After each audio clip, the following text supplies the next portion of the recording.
Hey, what's up, America? Welcome back to Story Time with Sup America, where I tell you fucked up stories from my life that happened to me. Sup America. So I've had a couple of requests for the story of my near-death experience, so let's talk about it. So many years ago when I was a teenager, I used to be what was classified as an addict. And I used to go to rave parties with a whole large group of my friends all the time. Now, if you don't know what rave parties are, those were giant EDM, electronic music festivals, where people would all meet and we would do substances together. So we used to do that for several years, which is unfortunate. Until one day I was at one of these outdoor raves and we were having seemingly a good time when I mixed substances and it caused my heart to stop immediately and I died right there in front of people. So yes, I had just finished taking some things I probably shouldn't have, and I was walking up a hill and my heart stopped and I collapsed and I died. I know I died because I was standing there looking down at my body. Where my feet are were basically standing where my face is now. Only, on the ground, dead. So it was very fast and it was very apparent that I was dead, and I was standing watching the crowd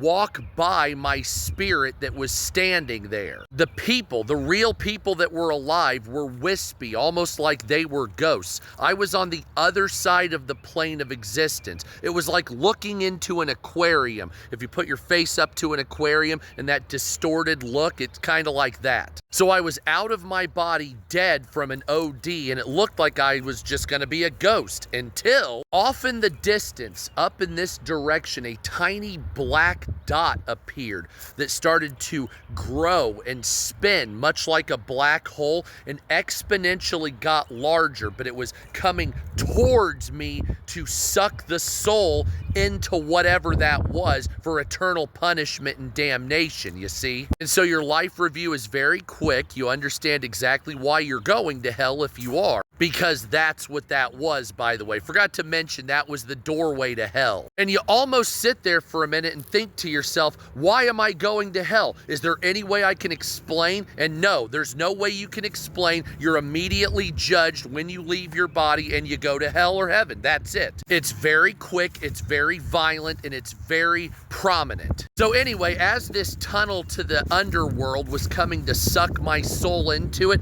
I screamed spiritually because my body was dead. Remember, help me, Jesus, for help me. I was screaming like you can tell. There was heavy fear there. And all of a sudden, it dissipated and went away. And I didn't see Jesus, but I could feel his presence in this direction of me, like to the back left, but I only looked forward because I was terrified. So I can now understand in the Bible when they say they saw an angel and they were terrified. I know why that feeling exists. It's a different feeling than you get here. It's absolute fear. So anyway, Jesus saved my life. That's why I was still there. But he kept me in this little kind of stasis point for about a 5-minute period, and he let me see some very prominent things that you probably need to hear. So I was allowed to see this big green eye that was just floating in the air. It was like a beacon. It was like a demonic eye that was the head of this principality. And the eye was spinning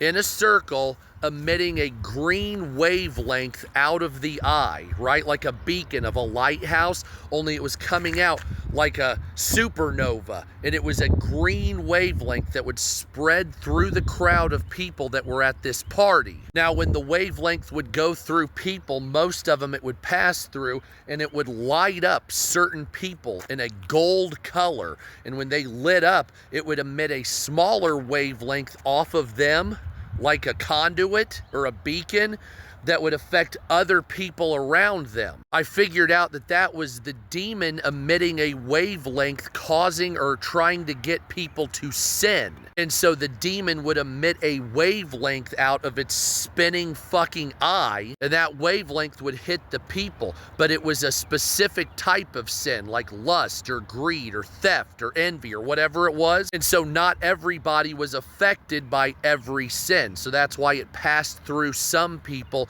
and then hit others. Some people were actually more susceptible to certain types of sin because this thing knew your weakness. But this demon didn't really know its weakness. It knew everybody's weakness, which is why it kept sending out different forms of sin, because they would get everybody at one point or another, regardless of how much you fought it. And so the people that were glowing gold colored, those were the people that were affected by the sin. And if it was something like lust or theft or something like that, sometimes they would get other people to sin as well after they were affected, which was the wavelength coming off of them like a beacon. And so in essence, a demon emits a wavelength that causes you to be tempted to sin, and then when you do, you'll affect other people around you, or you'll try to manipulate them into doing the sin with you. So then once I figured that out, the demon looked at me with its fucking eye, and I could sense its body language through just the eye. It's a really weird feeling. I can't do that with people. And it was mad that I wasn't dead from an OD. It was mad that Jesus saved my life.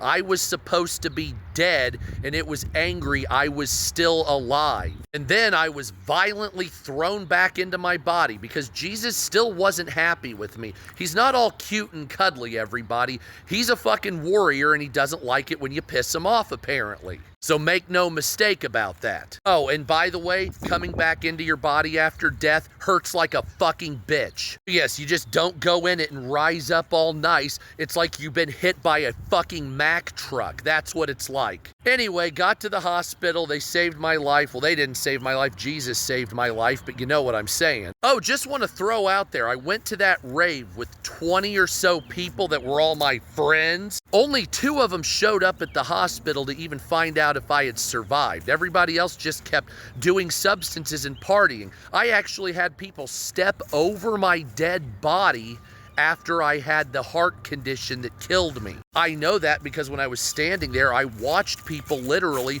walk over my dead fucking body. That's how much respect these people had for each other. Just remember, addict friends aren't friends. They're just users and Remember, addict friends aren't friends. They're just users and manipulators. Cut them out of your life and never talk to them. They're only there to destroy. You have to understand that.